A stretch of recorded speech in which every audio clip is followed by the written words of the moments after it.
Assalamualaikum saudaraku semuanya. Saya ingin berbagi pengalaman bab zikir. Semoga bermanfaat buat diri saya sendiri dan kepada saudara-saudaraku semuanya. Suatu malam saya bertanya kepada guru saya, "Wahai guruku, sudah banyak zikir yang aku baca. Sudah aku hafal makna-maknanya dan telah kualami keajaiban karomahnya berkat zikir-zikir tersebut. Tapi hanya satu yang masih terus kurang rasanya dalam hati ini. Mengapa dalam zikir aku masih belum dapat merasakan dekat dengan Allah? Seolah-olah Allah itu jauh daripadaku dan aku jauh daripadanya. Seperti ada batas atau hijab pemisah antara aku dan Allah. Konflik persoalan ini terus bermain di dalam pikiranku, sehingga terbawa di dalam batinku yang amat membingungkan, tanpa penjelasan apapun. Hingga aku merasa jenuh, bosan untuk meneruskan berzikir. Apakah ada yang salah pada zikirku, wahai guruku? Padahal zikir-zikir itu kuperoleh secara talqin dan ijazah langsung dari para mursyid. Setelah diam beberapa saat, guruku menjawab pertanyaanku dan masalah batin yang kualami. Dengan tenang beliau berkata, "Ada 7 hakikat zikir yang wajib kau ketahui. Yang pertama, masalah yang utama sekali dalam zikir itu kau tidak mengenalnya sebagaimana mengenalnya dan sebenar-benarnya kenal. Kau sekedar mengenalnya dalam ilmu-ilmu kalam yang kau pelajari, tetapi tidak dengan rahasia-rahasia kalbumu yang terdalam.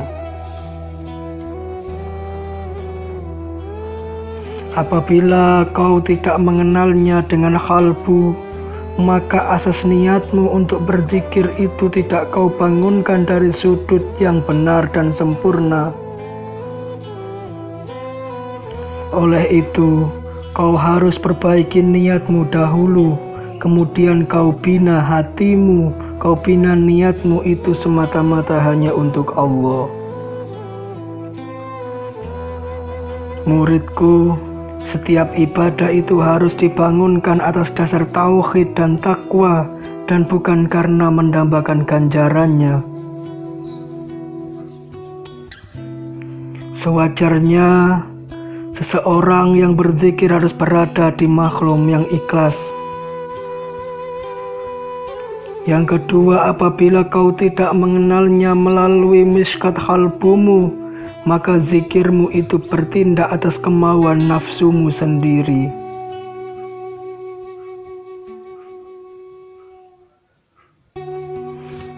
Kehilafanmu karena bergantung dengan amalanmu dan tidak dengan rahmat dan kasih sayang Allah. Lantaran itu kau menganggap zikirmu adalah darimu sendiri dan bukan dari karunia Allah. Yang ketiga, kau beranggapan ketika kau berzikir bahwa kaulah yang mengingati Allah dan Allah itulah yang kau ingati. Lantaran demikian, sebenarnya kau tidak berserah diri kepada Allah sepenuhnya. Tiada sifat tawakal dan ridhomu kepada Allah dengan sebenar-benarnya. Bagaimana mungkin kau dapat dekat dengan Allah apalagi selagi kau belum berserah diri kepada Allah. Yang keempat, sesungguhnya tiada yang mengingati Allah melainkan Allah. Tiada yang memuji Allah melainkan Allah. Dirimu hanyalah bekas penzahiran Allah.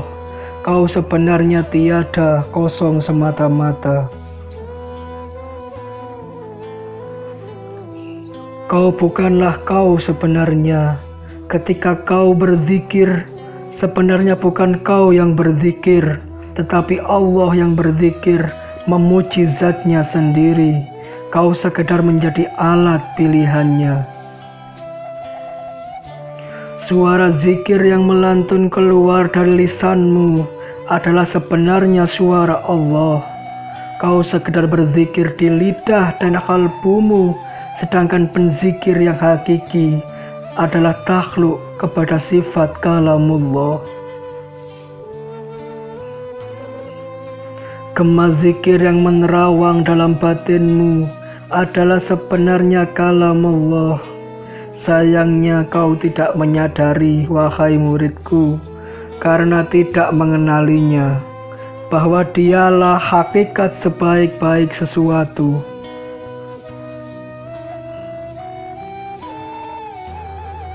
Yang kelima, janganlah kau berzikir dengan tujuan zikir karena zikir, karena ini akan membuatmu terperangkap dan terpesona di makom yang akan memperlihatkan berbagai keajaiban karomah.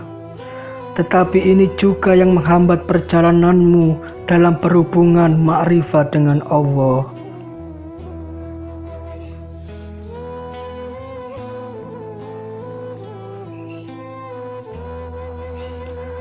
Acuhkan tentang keajaiban-keajaiban zikir yang terutamanya boleh mendatangkan pujian dan gelar kepada orang-orang tersebut.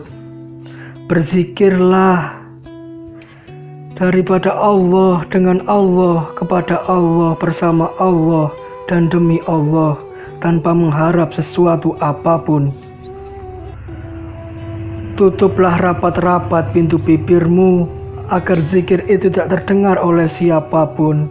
Bahkan malaikat yang bertugas mencatat amalmu pun tidak tahu di manakah munculnya zikir itu. Biarlah Allah saja yang tahu. Biarkan Allah saja yang tahu zikir itu berada dalam sirmu, lubuk rahasia dalam batinmu, yakni di kamar yang Jibril sendiri pun dilarang memasukinya, agar kau terlepas dari rasa ujub dan riak, serta tidak dipuji oleh orang. Dan biarlah orang menganggap dirimu rendah, serendah-rendahnya. Yang keenam, jika kau telah dapat menjalankan zikir atas rasa ikhlas semata-mata kepada Allah, dan Allah ridho kepadamu, ketahuilah bahwa ikhlas itu tauhid yang sebenarnya.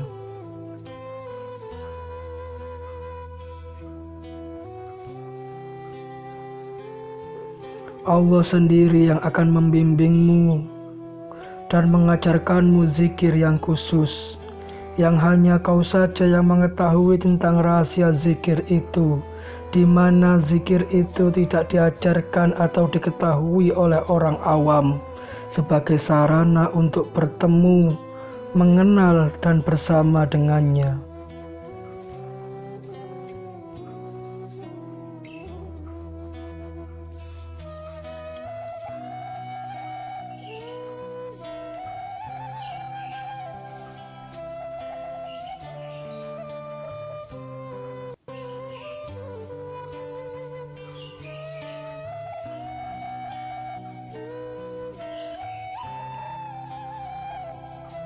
Dan yang ketujuh dan terakhir sekali, ingatlah apa yang kukatakan ini, wahai muridku.